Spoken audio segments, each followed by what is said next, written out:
വൃക്ഷവും ഒരു സംസ്കാരമാണ്. ഒരു മരം ജീവന്റെയും നിലനിൽപ്പിന്റെയും സൂചകമായി തീരുന്നത് എങ്ങനെയെന്ന് ആവിഷ്കരിക്കുന്ന കവിതയാണ് ഇടശ്ശേരി ഗോവിന്ദൻ നായരുടെ പുളിമാവ് വെട്ടി. പുറംപറമ്പിൽ നിൽക്കുന്ന പുളിമാവ് വെട്ടാൻ ഉടമ കൽപ്പിക്കുന്നതും തുടർന്ന് പ്രകൃതിയിലുണ്ടാകുന്ന പ്രതികരണങ്ങളും മരം വെട്ടാൻ ഏൽപ്പിക്കപ്പെട്ട കുടിയാന്റെ വീക്ഷണകോണിലൂടെ കവിതയിൽ അവതരിപ്പിക്കപ്പെടുന്നു. പുറംപറമ്പിൽ പുളിമാവൊന്നുണ്ടാരാൻ പിള്ളർക്കൊരു പൂരം, മുറിച്ചു തള്ളി പലക പിടിപ്പിൻ വാങ്ങി ഞാനതിനച്ചാരം. ഉടമ കൊടുത്തു കഴിഞ്ഞു കൽപ്പന ബംഗളാവിലിരിപ്പായി. ഒട്ടുമാവുകൾ അതു കേട്ടോ തളിർനാക്കു കടിച്ചേ നിൽപ്പായി. പുറംപറമ്പിന്റെ അതിരിൽ പടുകുറ്റൻ പുളിമാവ് നൂറ്റാണ്ടുകളായി നിലനിന്നിരുന്നു. അതിന്റെ തണലിൽ കുട്ടികൾ കളിച്ചു രസിച്ചു. കുട്ടികൾക്ക് ആഹ്ലാദം നൽകിയ പുളിമാവ് ഇപ്പോൾ വെട്ടിമാറ്റാൻ വിധിക്കപ്പെട്ടിരിക്കുന്നു.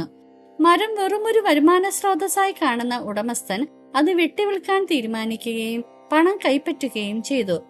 പുളിമാവ് മുറിച്ചെടുത്ത് പലകകൾ തീർക്കാൻ വേണ്ടി കുടിയാനെയാണ് ഉടമസ്ഥൻ ഏൽപ്പിക്കുന്നത്. മാവ് വെട്ടാൻ കുടിയാന് താല്പര്യമില്ലെങ്കിലും അയാൾ നിസ്സഹായനാണ്. പുളിമാവ് മുറിക്കാൻ അനുമതി നൽകിയതിനു ശേഷം ഒട്ടും മനസ്താപമില്ലാതെ ഉടമസ്ഥൻ തന്റെ ബംഗ്ലാവിലേക്ക് വിശ്രമിക്കാൻ പോയി. ഈ ദുഃഖവാർത്ത അറിഞ്ഞ പുളിമാവിന്റെ സഹമരങ്ങളായ ഒട്ടുമാവുകൾ തളിരിലകളാകുന്ന നാവ് കടിച്ച് ഭയത്തോടെ സങ്കടത്തോടെ നിന്നു.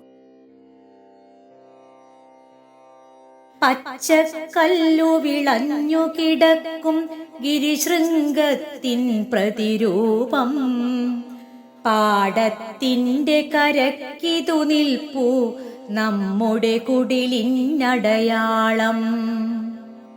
പൂത്തു നിൽക്കുന്നളവിലിതത്രേ ദേവന്മാർക്കുള്ള വാസം.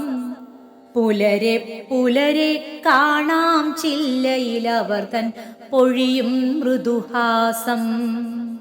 ഉച്ചയ്ക്കിവിടെയിരുന്നാൽ കേൾക്കാം അവരുടെ പേച്ചുകളകളങ്കം. പച്ചപ്പുല്ല് വിളഞ്ഞു കിടക്കുന്ന വൻമലയുടെ പ്രതിരൂപം പോലെ തലയെടുപ്പോടെ ആരോഗ്യത്തോടെ നിൽക്കുകയാണ് ആ പുളിമാവ്. പാടത്തിന്റെ കരയിൽ കുടിയാന്റെ കുടിലിന് അടയാളമായി നിന്നിരുന്നത് ഈ മാവാണ്, അവരുടെ പാരമ്പര്യത്തിന്റെയും ചരിത്രത്തിന്റെയും പ്രതീകം. പുളിമാവ് പൂക്കുമ്പോൾ അത് ദേവന്മാർക്കുള്ള വാസസ്ഥലമായി മാറും. ഉച്ചനേരത്ത് മാവിന്റെ തണലിൽ വിശ്രമിക്കുമ്പോൾ അതിന്റെ ശാഖകളിൽ നിന്ന് അവരുടെ പുഞ്ചിരിയും സംസാരങ്ങളും കേൾക്കാറുള്ളത് കുടിയാൻ ഓർക്കുന്നു. പിച്ച നടന്നൊരു നാൾ മുതലേ തൽപൊരുളറിവൂ നാമപശങ്കം. മുറിച്ചു തള്ളി പലക പിടിക്കാനുടമസ്ഥന്നിന്നാവേശം. മറുത്തു പറയാനാരുണ്ടയ്യോ നമുക്കു കരയാനവകാശം. ഓർമ്മ വെച്ച നാൾ മുതൽക്കേ കുടിയാൻ പുളിമാവിന്റെ പൊരുൾ യാതൊരു ശങ്കയുമില്ലാതെ മനസ്സിലാക്കിയിരുന്നു. ഇന്ന് ഉടമസ്ഥന് ഈ മരം മുറിച്ച് പലകകൾ ആക്കാൻ അവകാശമുണ്ട്. ആരും എതിർക്കാനില്ല. ഞങ്ങൾക്ക് വിലപിക്കാനേ അവകാശമുള്ളൂ.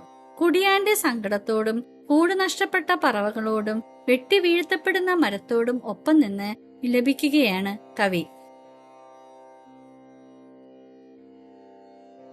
പച്ചത്തണലും കൊത്തിയെടുത്തിട്ടകലെ പാറിൻ പറവകളെ പട്ടയമാരും തന്നീലല്ലോ നിങ്ങൾക്കിവിടെ കുടിപാർക്കാൻ.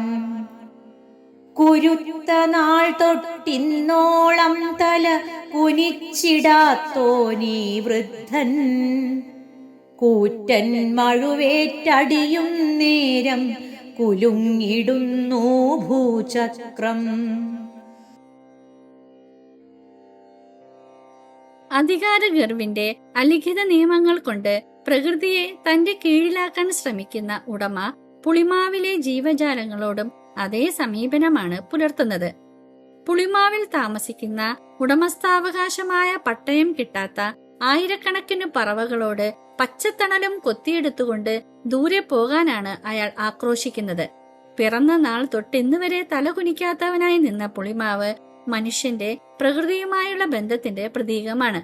ആ പ്രകൃതി സംസ്കാരമാണ് മഴുവിന്റെ വെട്ടേറ്റ് വീഴുന്നത്. ആ വീഴ്ചയിൽ ഭൂതലം ഒന്നാകെ കുലുങ്ങുന്നത് വരൾച്ചയുടെ നടുക്കത്തോടെയാണ്. സ്വന്തം മാറത്തമ്മ മഹിക്കരി തീക്കനൽ വീണാൽ വീണോട്ടെ, എന്തിലുമേറെ കാമ്യം പണമേ തുച്ഛന്നതു കൈവന്നോട്ടെ. പൂങ്കുലയും കൊണ്ടോടി വന്നൊരു പാലക്കാടൻ കുളിർക്കാറ്റേ, ഞങ്ങളോടയ്യോ ചോദിക്കല്ലേ നിന്റെ ചിരന്തന ബന്ധുവിനെ. പുളിമാവിന്റെ പതനം മുഴുവൻ ഭൂമിയെയും പ്രകമ്പനം കൊള്ളിക്കുന്നു. അത് അമ്മയാകുന്ന ഭൂമിയുടെ മാറിൽ തീ കോരിയിടുന്നു.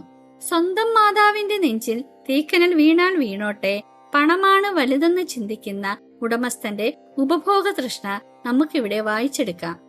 പുളിമാവിന് പൂങ്കുലകൾ സമ്മാനിക്കാനായി ഓടിയെത്തുന്ന പാലക്കാടൻ കുളിർക്കാറ്റിന് തന്റെ നിരന്തര ബന്ധുവിനെ കാണാനാവുന്നില്ല. പ്രകൃതിയുടെ സന്തുലിതാവസ്ഥയാണ് ഇവിടെ തകർക്കപ്പെടുന്നത്. പൂത്തിരി കത്തിച്ചെങ്ങളെ നൃത്തം തത്തിക്കാനില്ലിനിയാരും, പൂന്തേൻ കൂട്ടിക്കനികളുരുട്ടി പ്രിയമോടൂട്ടാനില്ലാരും.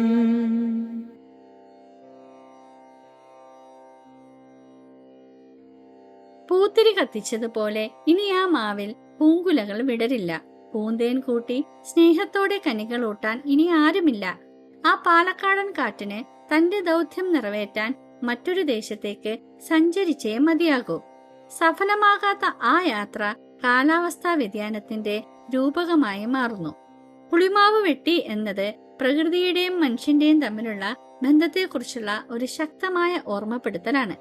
ഇത് നമ്മുടെ പ്രവർത്തനങ്ങളുടെ പ്രത്യാഘാതങ്ങളെക്കുറിച്ച് ചിന്തിക്കാനും പ്രകൃതിയെ സംരക്ഷിക്കേണ്ടതിന്റെ ആവശ്യകതയെക്കുറിച്ച് ചിന്തിക്കാനും നമ്മെ പ്രേരിപ്പിക്കുന്നു.